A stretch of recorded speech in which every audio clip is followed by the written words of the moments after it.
Hey, good morning everybody. Bdf 44 coming into another video. Alright, feeling very fortunate. Was able to snag the last AC room for this upcoming cycle, and trust me y'all, it's about to be hot, man. It's gonna be above 88 degrees for the next 9 days, reaching upwards of 94 I think on Thursday, but it's gonna be 90 today, 92 tomorrow, 93 on Wednesday, something like that. Or rather, tomorrow is Wednesday. I'm losing track of time, but you get the point. It's gonna be hot this week, so this ain't the week to not have an AC, but you know, all the timing of things worked out, and you know, I'm here, and I'm very pleased that everything is secured. I just need to let them clean it out and go get the money and pay for it and all that, but at least I was able to lock in that AC room. She told me right when I called, like, yo, it's like a couple people waiting here and there's only one AC room possible for the day, so you need to hurry up and get here. So luckily enough, I was already ready to leave. I made that phone call right before stepping out the door, so I was able to make it here within 20 minutes. And you know, nice ride over, quiet ride over. I slept well, but had a terrible dream. A real nightmare, not a very constructive one at all. Usually I tell y'all about the dream, but I prayed about it after I woke up from it, and just thought that probably certain things, I don't think it's too constructive to even share. And I don't think it was much to take from it. It was just a nightmare, man. A very bad demonic nightmare involving a celebrity and myself, and the celebrity didn't do well, put it like that. But that's as much of it as I want to even give light to. Some stuff, it ain't cute to talk about, you know what I mean? When you say like dreams that involve other people and stuff like that, and they don't do too well in the dream, some of them is like, yo, I took something from that. Other dreams is like, yo, I woke up saying, yeah, this is bad. And I don't know that I should even be able to, I should be willing to speak on certain stuff that I don't think is constructive or is warning anybody anything. It was just my brain probably putting things together, and the characters involved, I believe, were only involved because I had watched something they were on, and then that kind of thing. But it was a trip. I think the one thing that I can say about that dream that was interesting though is it had the dynamic of a dream within the dream. I will say that. So in those situations where I dreamed of something, woke up, told somebody, yo, I knew, you know, they put it like this, they did something, and I was like, I had a dream that told me you were gonna do this. It was that kind of thing. And then in the dream itself, some bad things happened after that the other dream that I had did not tell me was gonna happen. And so that's about it, man. I know I'm giving y'all a teaser, but like I said, some stuff you just don't put in the universe, man. You really genuinely don't. You hope it doesn't happen, and that's it. And that's about as much as I can say about that. So sorry for leaving y'all with a teaser, but that is, I genuinely don't think I should speak on that particular thing. Putting certain things like that in the world, there's power in words, and I wish the best for that person. That's it. So that's pretty much what I gotta say. Woke up out of that at like 6:10 in the morning.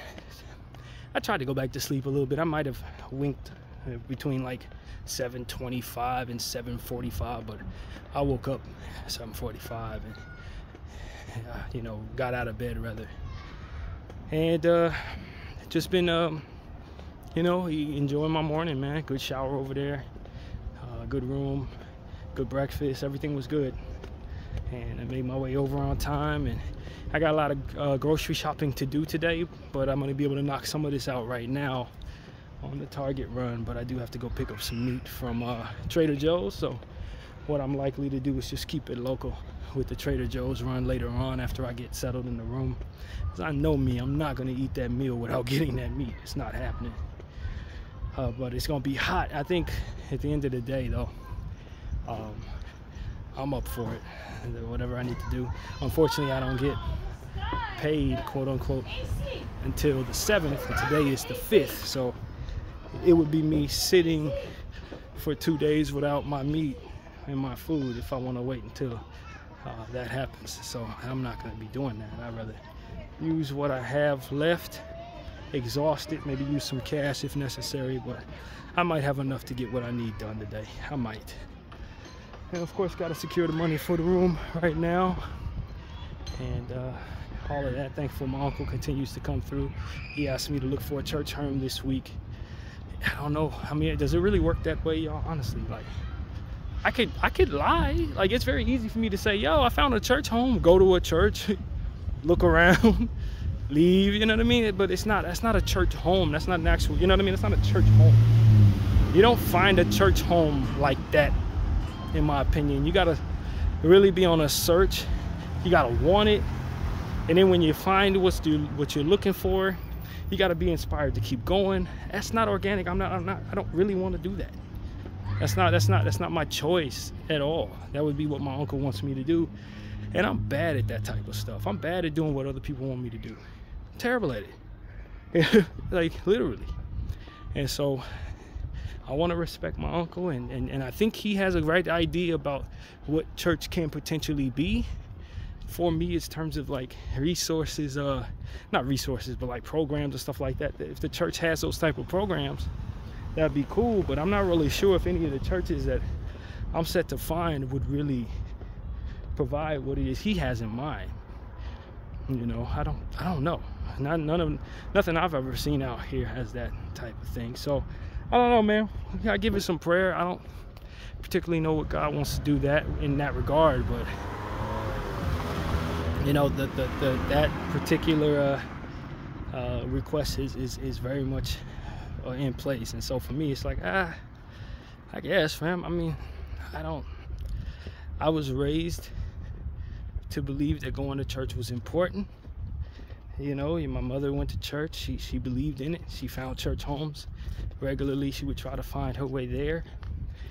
A lot of times she want me to go with her. I'd go and have a good time. You know what I mean?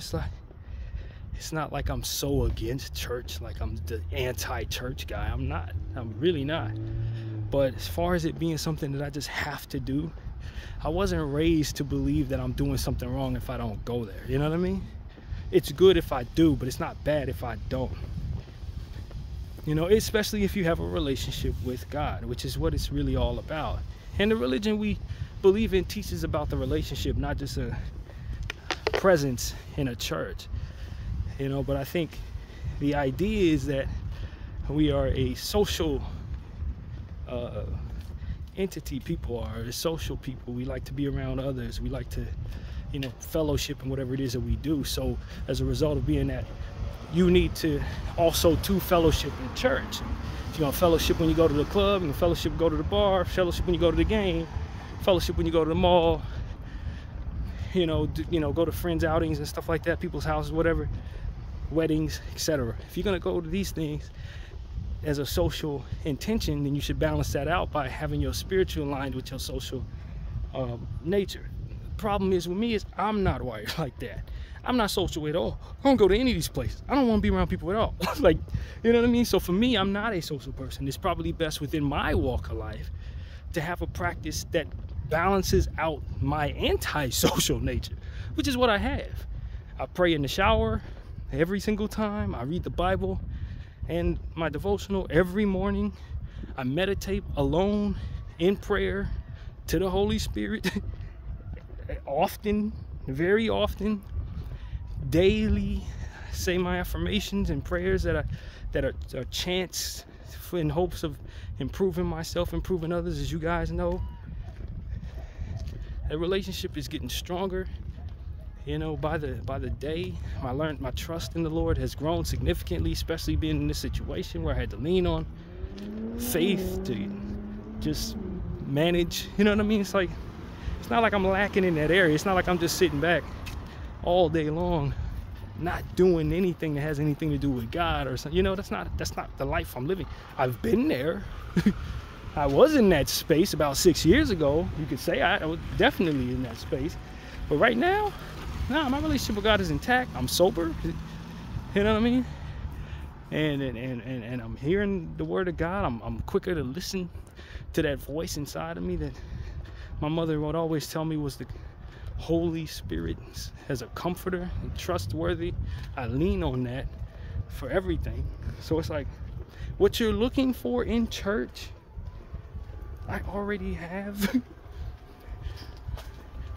And so it's not really important for this particular human being to find church, to find that. I found that outside of a church.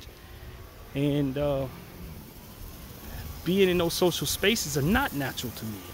I don't like going to any social spaces, church or otherwise. I'm very, very comfortable being a nice introvert and isolated in a lot of cases. So that's really what it is for me. I don't particularly think I require that. Now, my uncle may disagree, but I don't think he knows me very well either. And so that's kind of what it is for me. I don't require all of that. I think a good portion of human beings require being in social spaces to feel comfortable. They deal with loneliness or whatever. If they're not around people, they get uncomfortable. I'm the opposite. You see what I'm saying? I'm the opposite. I'm wired naturally, organically opposite.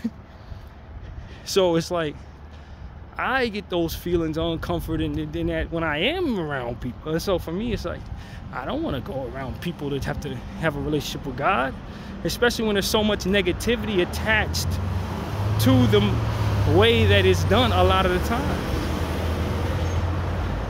You know, and just looking at where American Christianity is right now, the more I learn about what's going on with other religions and versus what it is I've been taught about those religions in my Christian spaces, the less I really want to deal with my Christian spaces, if I'm being honest with you. A lot of American culture that allows for us to be in these mindsets where we're the only thing that matters and that we can be considered good people despite not caring what happens outside of these borders. A lot of that is thrown into our brains by way of the church. It's what I've come to understand. A lot of the stuff that we learn, we believe we're supposed to support Israel throughout everything. The misrepresentation of the word, a lot of times telling us we need to not do this and do that, when it's a lot of what it is that we follow, it's taken out of context just by sheer ignorance. People are doing things or not doing things that are not necessarily being told to them, following stuff they're not supposed to be. A lot of the stuff people find in the church, and they end up pushing one another away and gathering around people they have no business gathering around for reasons that are just because they misinterpret the word generationally throughout the course of years and years of guilt tripping one another into being in these places, which it really, in 9 out of 10 times, comes down to people trying to make money off of the congregation. And have been the whole time. I'm not really big on that. I don't particularly find myself wired to do that. That's not, I wasn't raised with that being something I have to do. You see what I'm saying? And I believe my uncle was, because I knew his mom was. And his mom was like one of those people where if you don't have a relationship in church, if you're not going to church, you don't have that relationship with God. If you don't have that relationship with God, you have the devil. Like, so I know where he gets this from. And I wasn't raised like that. I wasn't raised like that. I wasn't raised where I'd better do that. Like, or else. That generational guilt trip of you better be there or you're a horrible human being. Like I have no desire to incorporate that guilt trip into my life. My relationship with God is fluid and it's loving and it's free. It's free of a lot of the stuff that human beings place upon one another in regards to trying to connect with God. As I told you, the easiest way to connect with God is direct. Direct. Literally direct. As if you listen to human beings mistake things and die on the heels of mistaking in a lot of cases when it comes to religion. And they've convinced one another that they need to be fighting one another and pushing one another away in the name of a relationship with God, which is literally the polar opposite of what it is that we're taught in those spaces if we just listen to the word that's provided. Trying so hard to be indoctrined in fellowship so that one another can are pleased with one another, only to find ourselves doing the opposite of what it is that God's telling us to do. I understand that, having not been raised in a church. I'm not trying to undo that by going into the American indoctrinalization of Christianity, only to find them telling me that I'm a bad person because I didn't do things that God told me that I didn't have to do. You know what I mean? Like, that's really what it comes down to, truthfully. I have no faith in American Christianity. I think it is drenched in imperialism and selective humanity and white supremacy, if I'm being completely honest with you. It is essentially what I've come to find is a great deal of it is antichrist. It's against Christ in your face while pretending like it is of Christ, like most devilish faith, saying I don't have any interest in aligning myself with his teachings. I align myself with Jesus Christ's teachings directly by way of the word, by way of my connection to him and his understanding that compassion is first. And it is not my place to be mad at people for the things that people are mad at people for because of God potentially being mad at those things, when we pick and choose when we want to be upset at certain things. I wasn't guilt tripped or brainwashed by American Christianity, dude. I wasn't. My relationship with Christ is direct. It ain't got nothing to do with nothing that was given to y'all to make y'all feel like y'all worse people for not doing a bunch of things that you probably shouldn't even be doing. Least of all, paying into the church. You know, my uncle, one of the first things he was saying was, you gotta pay tithes. Like, I pay tithes every time I give money to somebody on the street who asked me for it. I ain't gotta get him money to preach a man, driving a better car than me, got a bigger house than me, continuing to guilt trip me for 35 minutes a session at church, talking about pay me, or else you're a bad person. I ain't gotta pay you nothing. I give my money to God, and every time I see a homeless person ask for some money, I give them money that my tithes are paid. I ain't gotta get it to a church. That's brainwashing. It's meant to exploit you and make you feel you're a horrible person for not paying for it. No, every time my uncle provides me anything I need for my living situation, he's paying tithes. You don't have to get that to the church. You're paying tithes every time you help somebody out, bro. Every time you give anybody anything, you're paying tithes. It's called unselfishness. If it comes out of your pocket and it's for the better of somebody else, you're paying tithes. I ain't gotta pay the church's bills. For what? Unless that's what the Lord is driving me to do naturally by the Holy Spirit. If I'm a part of a church, I love the church, and I go to church every week, then yeah, then I pay my tithes to the church. But me finding a church so that I can pay tithes, so that I can receive blessings, I'm doing it backwards. You can find a homeless person, pay your tithes. I ain't got to do that. But see, when you have American Christianity over your skull, they're going to tell you, no, that's not enough. You got to pay it to the church. Church is the people. The people are the church. I can grab 3 people under this tree right now and have a church. Me and you right now on this phone are having church. You know what I mean? Like, it's not really a thing, y'all. And I'm telling y'all, if you're a person who needs church and this is something that you agree to, I'm with you. I think it's a good thing for people who really need it, especially those who can't seem to function by themselves spiritually, who don't know how to, pray, don't have a relationship with God, not really sure about God, need somebody to help them with the path. If you find the right church, you can find a real home, man. And if you're a really social being, that's exactly what you need. But if you're antisocial and you have issues with that, and you function better by yourself, you're having church. You're having church when you decide to pick up your Bible or your Quran or put your mat out and pray, however you do. You're having church. You don't need nobody else for that. You don't. And like I said, a lot of things are misinterpreted in these books. I can't speak for Muslim faith. Or anybody else's faith, because I don't know about y'all faith. I'm not certain. But in Christianity, a lot of our stuff is misinterpreted. Throughout the course of a study, the more you get into the understanding of the stories, you start finding out how misinterpreted a lot of the stuff is. And I think it's deliberate. People figure out they misinterpret things, but they benefit from continuing to teach the misinterpreted teachings so that they can keep people in line and paying for their churches. I'm not interested, bro. I'm not interested. I don't trust man. I don't put much faith in man. Man doesn't know what he's doing. Man has a lot of confidence. He makes a lot of mistakes and is comfortable in a lot of those spaces. I am cool. You understand what I'm saying to y'all? I'm good. I was once told that I could be a preacher. You guys have seen me on this channel probably do some preaching. And when you did, you were in church. And we ain't got to do all that. I ain't got to sit down Pentecostal this. Baptist that. That's good for you guys if that's what y'all want to do. God bless you, man. But I was not guilt tripped into believing that was the only way I can get a relationship with God, bro. I wasn't given that. That was given to people to keep them in line, bro, so that they wouldn't complain about stuff they likely had every right to complain about. That's what it really was about. And so that's what I've learned, man.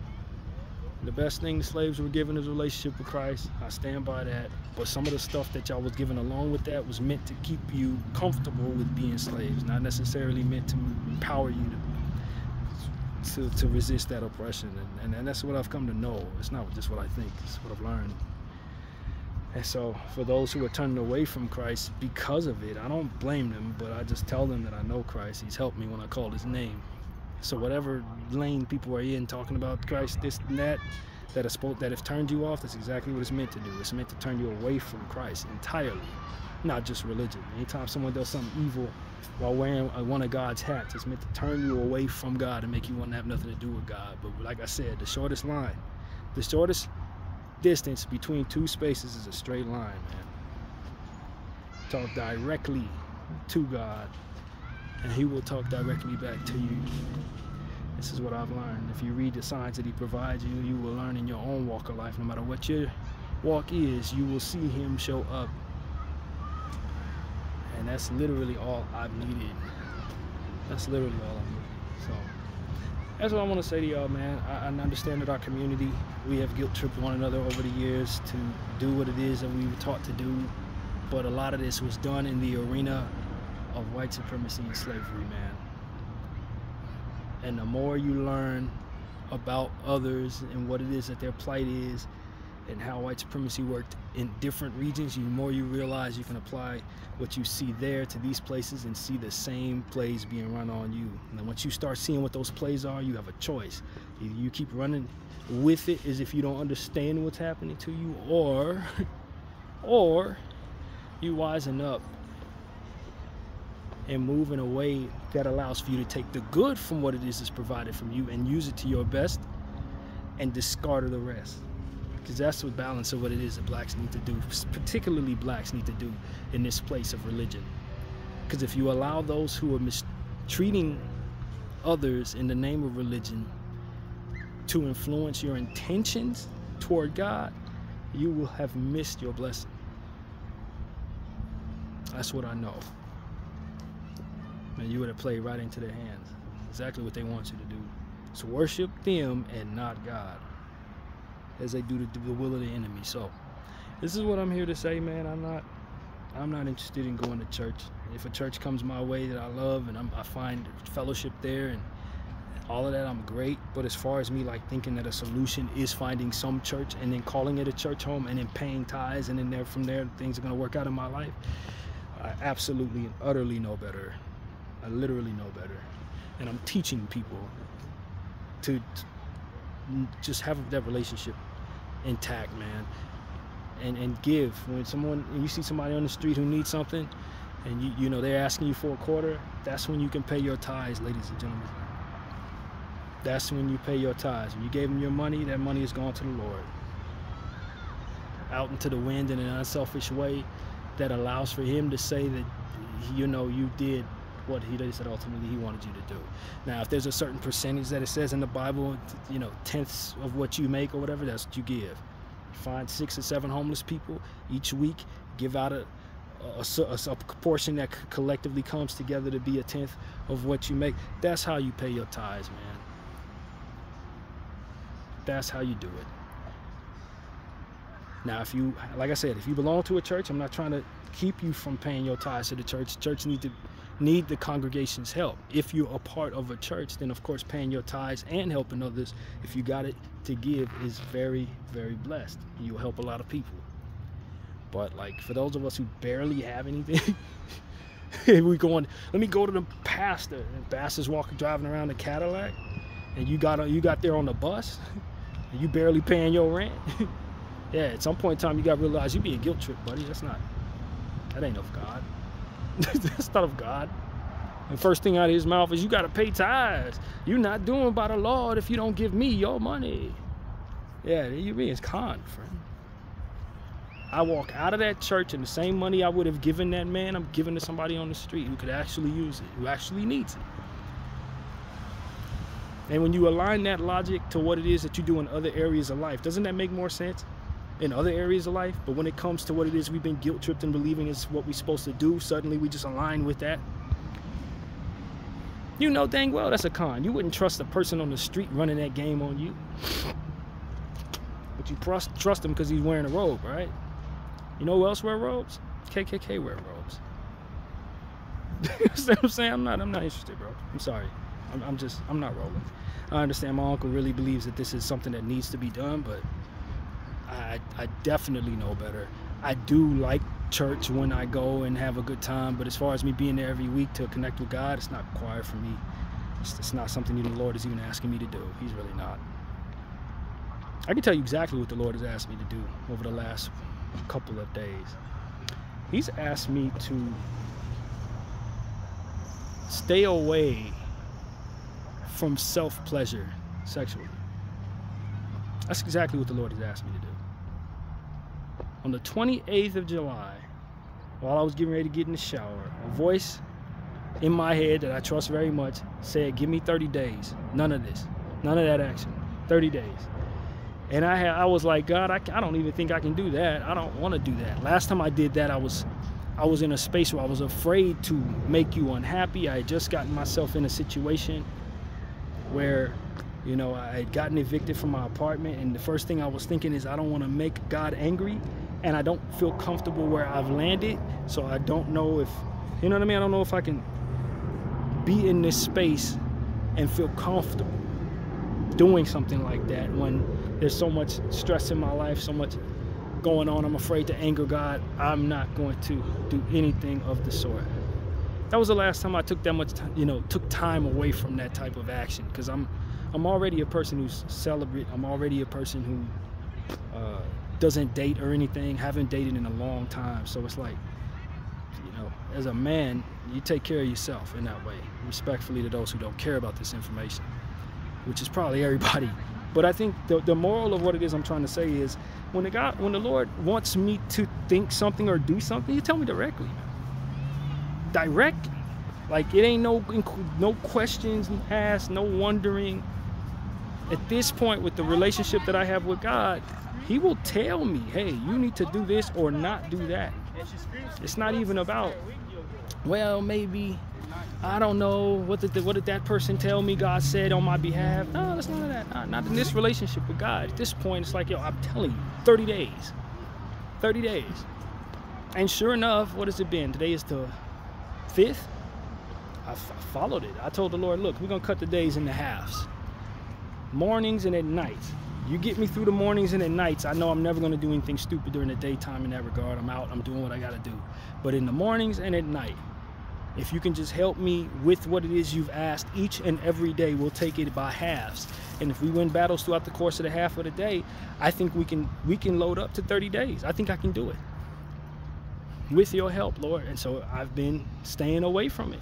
And I tell you, I've had more energy. I felt more at peace with myself. I felt like those thoughts came into my head less and less as the days passed by. And I think the idea is, watching so many people allow their desires in that way to ruin their lives, especially black men my age or a bit older. I'm watching these people make these mistakes over and over again. And sure enough, throughout the course of the last 7 days or so, I've been seeing things pop up talking about the ills of going forward with pornography, the ills of going forward with allowing it to be a slave of your mind. This stuff has been popping up more so in the last 7 days than it has in the last 3 months. And I ain't talk about this until now, so it wasn't like it's in the algorithm. You understand what I'm saying? It's not like I accidentally said it and now the algorithm's feeding me something. No. The Holy Spirit is essentially reaffirming the voice in my head and giving me reasons why I need to continue on this path of giving Him the 30 days that He asked. Stuff will pop up in my Instagram feed talking about how pornography does this to you and how they're taking your information from your patterns in that way and different things like that. It's algorithm talk, but like centered around specifically that subject. And then another person to pop up and say, someone on Facebook said, there's nothing greater than a man who can control his sexual desires. Like this type of stuff I don't see in my feed until now. And so it's just like anything else. When the message of the Lord comes your way, it comes to you from different angles to reaffirm that this is coming from him. And that's what it is, man. And mind you, I wasn't interested in doing this. Like I said, last time I did something like this, I was extremely motivated and terrified. But the Lord has been so very good to me that even in the presence of me not being in that space of mind, I feel like if he asked me to do something, I should at least tell him, hey man, I'm not gonna promise you I'm gonna do this, but I'm gonna promise you with your help that I'm gonna give it a shot and take it a day at a time. You know what I mean? And just like anything else he helped me walk away from, eventually it'll become normal for me to walk away from it entirely if necessary. Then I can have a clear mind, clear leverage in life away from those actions and those urges to maneuver. Because I tell you, some of these people like Puffy, Shannon Sharp, and Bill Cosby, and all these different types of black men, if they would have had that in order, their legacies would have been intact, because nobody would have been able to point at them and say they did this or did that in the name of them trying to get off. And if you don't see the fruit in trying to discipline yourself from those things after all these examples, I don't know what to tell you, man, because people are losing it all over their sexual desires. You look at your government and see how they're compromised by Israel. A lot of these people, the only reason why they even compromise like this is because they did something sexual and they didn't have their sex in order, and now it's being used against them in blackmail. That's what's going on in your government right now. And all of this comes together to make me understand, this is something that I need to get in order for myself. What it looks like in my life to have that in order. Because for me, for everybody it's different. Some people, they have to stay away from actual interactions with other people. You know what I mean? I don't have that problem. But what I do deal with on my own could be balanced a lot better. A lot better. Snatch back your power from that for which makes you a slave, and you can have your integrity intact when you move about the world. And so that's what it is, man. That's what the Lord told me to do. He didn't say nothing about going to church. He didn't say nothing about obeying your uncle. He didn't say nothing about hurry up and finding you an apartment. He didn't say none of that. He said, give me 30 days of no self-pleasure, no spillage of the seed, essentially, is what he's been saying. And I could do a better job. I might see stuff in my phone. You know what I mean? And in this process of these last 8 days, I've been seeing less and less, going toward it less and less. I will admit, I haven't cut out looking at things. But the point is that I'm intentional on disciplining myself throughout the course of the month of August, which is my birthday month. In the last month I have of being 40 years old, going into 41, there should be no reason for me to break what it is the Lord has asked me to do. No reason. I see no reason. I got through this week without it and didn't miss it. And so I just want the Lord to take control of my brain. And mind you this, I've been asking him to help me with my lust, praying that, just like I pray in regards to helping me continue on the path of being sober away from weed. I work the word lust into it as well. Like, Lord, would you continue to help me win battles against lust? So when he issues me this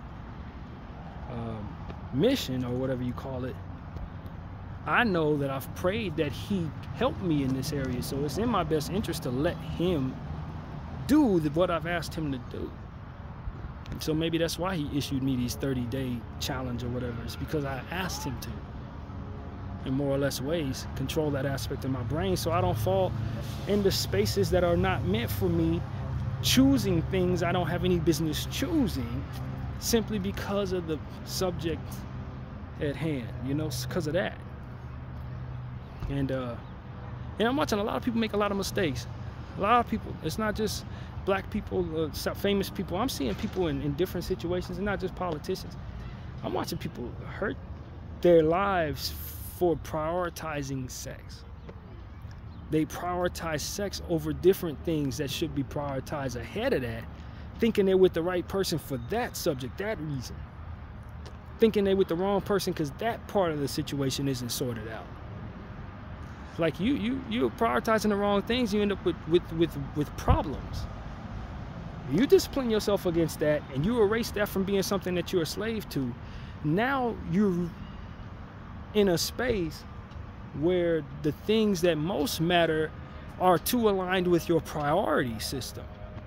Is this a good person? Can I trust this person? Is this a person that should be raising my child with? Is this a person that I can do good business with? Is this a person that has the same spiritual alignment as me?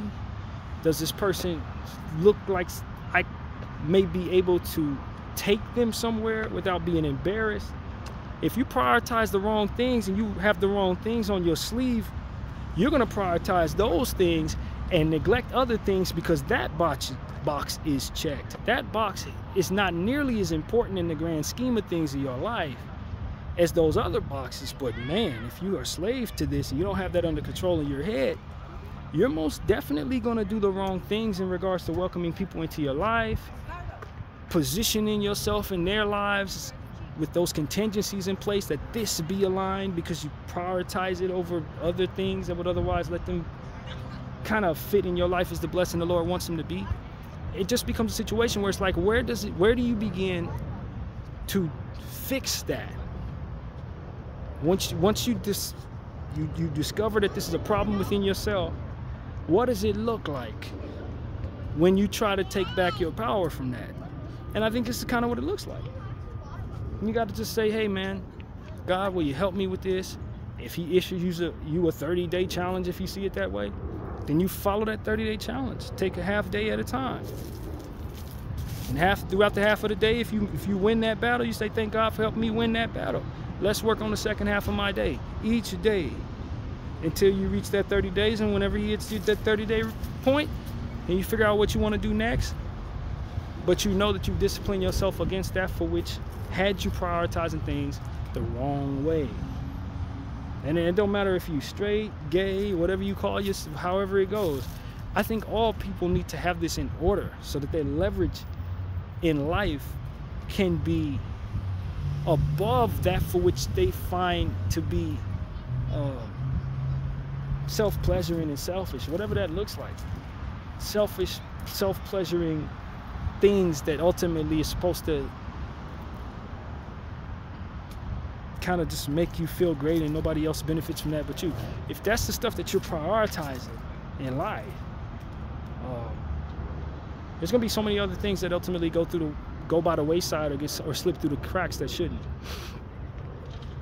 because of your lack of discipline or your lack of unselfishness or whatever the word would be to say, yeah, this is something I enjoy, but it makes me a worse person. It makes me a poor decision maker. So let me find a way to welcome God into my life to help me in these areas so that I can take back my power. And so that's what the Lord has done, man. And so you tell me, do I have a relationship with God? Do I need the church? Like, do I need that? For those who've been following me for the last several years, you watch most of my videos, all of my videos in regards to therapy sessions. Do I need the church, man? Do I honestly need a relationship in a church home with a pastor and a bunch of people around in order for me to have a relationship with God? Or do you think I already have one? You know, because at this point, the people who know me the most are the people who follow me on this channel. I don't really talk to too many people. I don't really do too much to involve myself in people's lives for them to get to know me in real life. You guys know me better than anybody on this earth right now. Literally. So that's really what it comes down to. And I personally think that I could benefit from such a thing if it came into my life organically. I also think when it's time, the Lord will use that same voice he used to give me this 30-day challenge and every other thing that he's ever told me to let me know, hey, this is where you need to start really being active and proactive in finding something. Maybe he'll use my uncle's voice to do that. Maybe this is the path for which that voice comes, but he don't use that in my life at all. I have never seen that method. It would be reiterated, just like what came my way in regards to social media in the same subject. You see what I'm saying? He'll first tell me, and then he'll use other subjects other people or other ways that message comes to me, as we already stated. That's how he works in my life. And when I pray about church, he's like, nah, don't worry about it. Like, literally, that's what comes my way when I pray about it. That ain't something we really thinking about right now.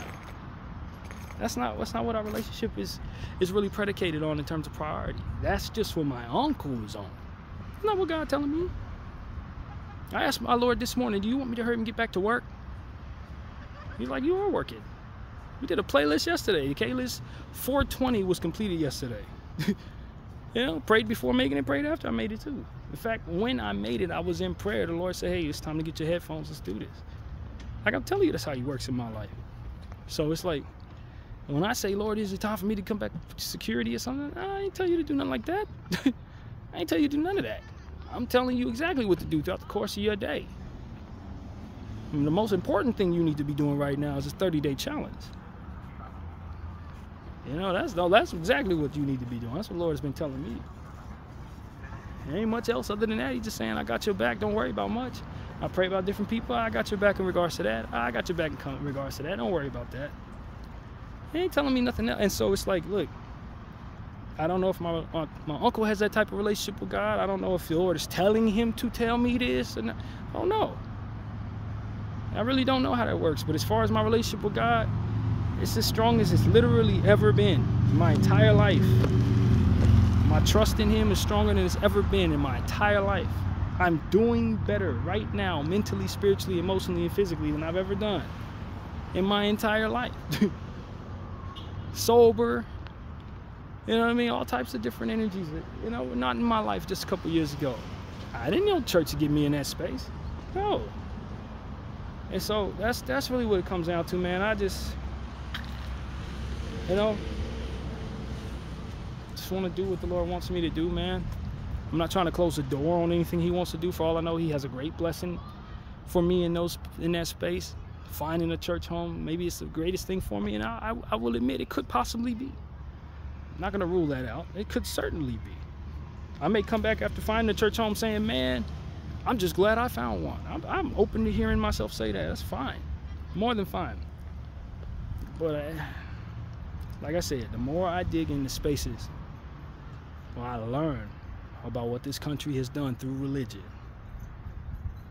and how a lot of what is being said has been just ultimately misinterpreted and sending people in directions of guilt and otherwise pushing people away and gatekeeping while simultaneously ignoring genocide. It gets to a point where it's like, yo, you know what a church home looks like for me? One that has absolutely no problem prioritizing things as it pertains to things that are outside of our bubble in America. You find me a church that wants to talk about how Israel is committing genocide right now, then you found a home for me. But if I'm gonna go to church and they're gonna tell me ain't nothing going on, there's nothing happening outside of my bubble, and the most important thing for me to do is pay them, believe me when I tell you, I'm not returning to that place. Not if I have a choice. You know what I'm saying? If we ain't talking about stuff that's actually happening in this world that we're all watching in our camera, 2025, seeing genocide, if we're not talking about those things, believe me, man, that church home ain't a place of God. Not at all. I don't care how many people tell you it is. It's not. Because the only thing the Lord wants you to focus on right now is, as an American, is how to be a solution to purge fascism, specifically Israel, out of your government's lives. Out of your government. That is what that's what's most important right now. Because as long as Israel's continuing to try to back us into spaces where we're guilt-tripped, ain't that a story around?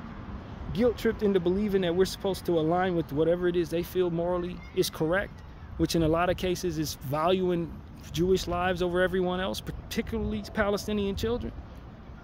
That I'm only supposed to think about October 7th when I consider the fact that literally 100,000 Palestinian people have been bombed or starved to death over the last 2 years. If the only thing they want to talk about is how Israel's a chosen people and that they deserve the land because of 4,000 years ago some stuff was said that if you look into the history books you don't actually see.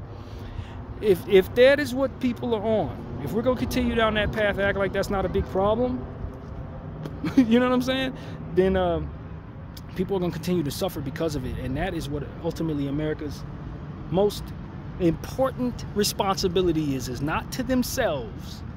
It's to others who are affected by what it is that we're doing.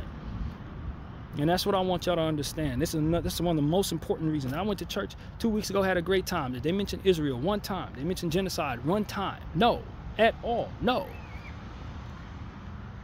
No, at all. Meanwhile, my president is talking about, yo, if you're in a certain state that boycotts Israel, what we're trying to do is make it so that you don't get any general relief for your natural disasters.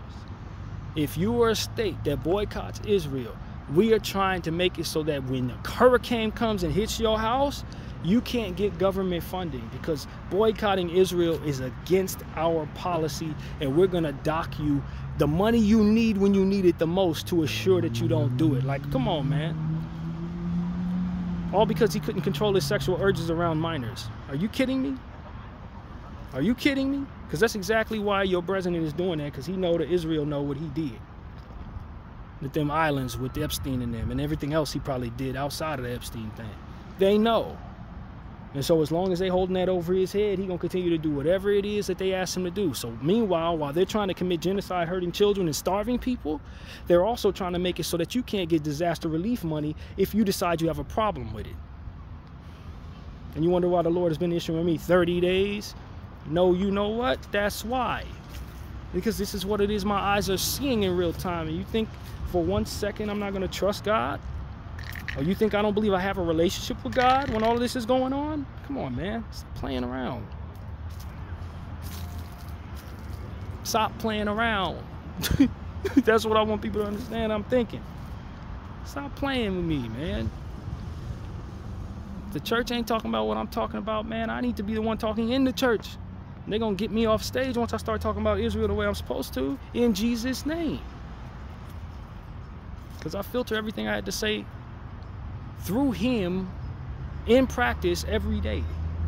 Lord, make sure that whatever comes out of me is filtered through you, so that for which comes out of me is right for those it lands on. Is your preacher doing that? Like, come on, man. All I gotta say is this at this point: get your sex in order. Issue yourself a 30-day challenge and keep it if you can. Even if it ain't God telling you to do it, you should probably get that in order, so that you don't find yourself in spaces like Donald Trump and Shannon Sharp and all these other people who couldn't keep it in their pants for whatever your deviancy may be, because everybody got their thing, right?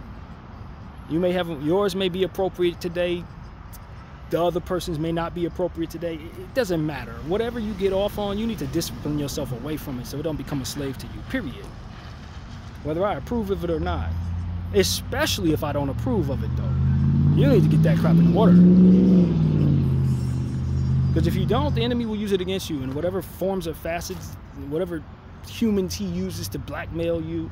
Just like the Lord used different people to bring you messages and different avenues to bring you messages, so does the devil bring you different things through different people. So however that looks in your life, man. If you happen to be a president, now things you did 30 years ago come back around and haunt you, maybe you should have been taking 30 days 30 years ago. So that people couldn't use it over your head to guilt trip the world into being perfectly fine with genocide. You know what I'm saying? Literally. You know, a 19-year-old girl you met at the gym, man, if you would have gave yourself 30 days while you met her, you would not have been going after her on some thirsty stuff, and she would not be able to take however tens of millions of dollars from you 3 years later when she's 25 years old, 23 years old, talking about she retires from OnlyFans off of your earnings in life. You know what I'm saying? Discipline yourself. Discipline yourself. You can go to church every Sunday and not have no discipline. Some of these preachers ain't got no discipline. They ain't giving themselves 30 days, so to speak. And you know what they doing? They find themselves at Diddy parties and stuff. While they guilt tripping you into paying them, they taking that same money and giving it to somebody for something weird, bro. I'm not... Listen to me. Listen to me carefully. I ain't learned none of that in church, man. I learned that watching people from the outside of the church. That's what I learned. That you can't trust half of these people in these churches, because a lot of times they don't have a relationship with God. They have a relationship with structure, which is a structure that's meant to keep them in line, prioritizing things that are not supposed to be prioritized in that brainwashing. You understand what I'm saying? Because it wants them to do things that it probably shouldn't even be asking them to do. Instead of telling people to issue themselves 30 days, they're asking you to pay money so that they can continue to pay the car note or the Cadillac Bishop got. Man, I'm not interested in that, bro. That doesn't move me. That's ridiculous to me. You gotta ask God to bring you the integrity of your heart before you even find a community from which to share yourself with. You gotta have your mind and your heart in order, and these areas in order. Imagine if I don't get that in order, so to speak, and I have that out of hand, and then I go to church, and now I'm prioritizing the wrong things in church. I'm not even focusing on the message because I'm too busy looking at the girls. The timing of the Lord will allow for me to get myself in order so that I'm ready for the whatever's around, so that then when I get there, I'm who I need to be when I get there. That's another thing. If you don't align with the timing of the Lord, you may be looking for the right thing, but you may find it at the wrong time. And it'll be the wrong version of you in those spaces, for which if you just would have been patient, he would have trained you to be who you need to be when you get there. Then when you get there, you're the right version of you and more likely to do the best good. And when you don't prioritize those things, and you think you just need to get what you need to get without realizing that you're not ready for it, then you find yourself in a space where you're not ready for it, and you end up ruining it. It's the right thing, but it's the wrong time. People don't put much thought into that. They don't put much credence into that. Lord, give me the greatest girl. Yeah, but you're a womanizer, and you don't have your sex in order, and you don't have your life in order, and you don't have any money. So I'm going to bring you this great girl, and you're going to push her away because your life ain't in order. How about you ask the Lord to make you right and align you with what it is that you're supposed to have when you are right, so that you don't do anything to push it away. And these are the type of things we don't think about because we're too busy trying to hurry up and do whatever, instead of asking for the alignment of timing and strength. Alignment of timing and strength, so that my strength can align with the timing for which things happen, and then I'll be right for the things that I'm asking for. Instead of just asking for the right things and not being right for them. The Lord's going to give you this wonderful, let's say a wonderful basketball, right? But you've been playing in the mud all day. So when he passes you the basketball, you're going to have mud all over your hands when you catch it. What needs to happen is you need to clean your hands. Then come back and he can pass you the ball. You catch it with clean hands, and you're most likely not to dirty the ball. And he give you this golden basketball to play with, but your hands are still dirty. He passed you the ball, now your hands are dirty. You ruined the ball just from it touching your hands. This is the understanding of how both your demands and the Lord's timing don't necessarily go together, like oil and water. It's to say, yo, Lord, make me right for what it is I'm asking for. Make me right for what it is that I'm asking for, so that when I get it, I'm the best for it. Or make me right, give me the strength that I need, so that if the answer is no, I don't find myself unhappy. Because a lot of times the answer is no. That's not for you. This is not the right person. That's not the right circumstance. But if you're hell-bent on getting what you want, guess what you're going to do? You're going to find yourself over there with it and all the bad that comes with it. It ain't no good for you. You don't want that. You just don't know it yet. How many people we know of find themselves with the wrong person? Prioritizing the wrong things. Only to find themselves unhappy with that person after they got that person in their lives. Of course, they were not for you. You were meant to be something else. And the answer was no, but you wouldn't accept that. And so what do you end up accepting? All the bad that comes with what it is you've asked for. And so I always talk about to be of better wants. I want to be of better wants. Sometimes my wants don't align with what's true. I might want that car, but when I get in that car, I have a car accident in that car. That car is great until I get in it. I'm not right for it. Now, I don't know that. Hindsight is 20/20. Foresight is blind, but you got to be able to prevent certain things. So comes a relationship with God and the trust align. To say, I want you to make me better for what it is I'm asking for. And If the answer is no, make me comfortable with that. Make me happy with the word no. Make it so that I'm so good with you saying no that I'm able to welcome something better in my life and be patient enough to wait for it. Like, this is the sequence for which good things can happen in your life. But if you're hell-bent on getting what you want, like this society teaches us, we got to go after what we want. It's what us. It's about us. It's our happiness. Then you end up being horrible for other people. You end up being horrible for what it is you receive. Then you end up being unhappy in life, bitter in life. And that trickles down to your energy being bad for others. That trickles down to you not prioritizing certain things or trusting God when you really need to. All of those things come together. They align.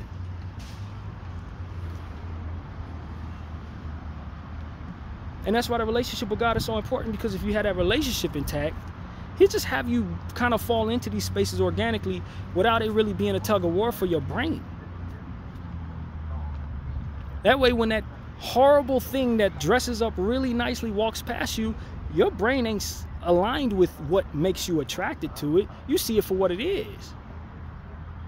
You see what I'm saying? And that's what you want to be able to do. You want to be able to see stuff for what it is, because some mistakes you can't make twice. Some mistakes you make once, and you never recover from that.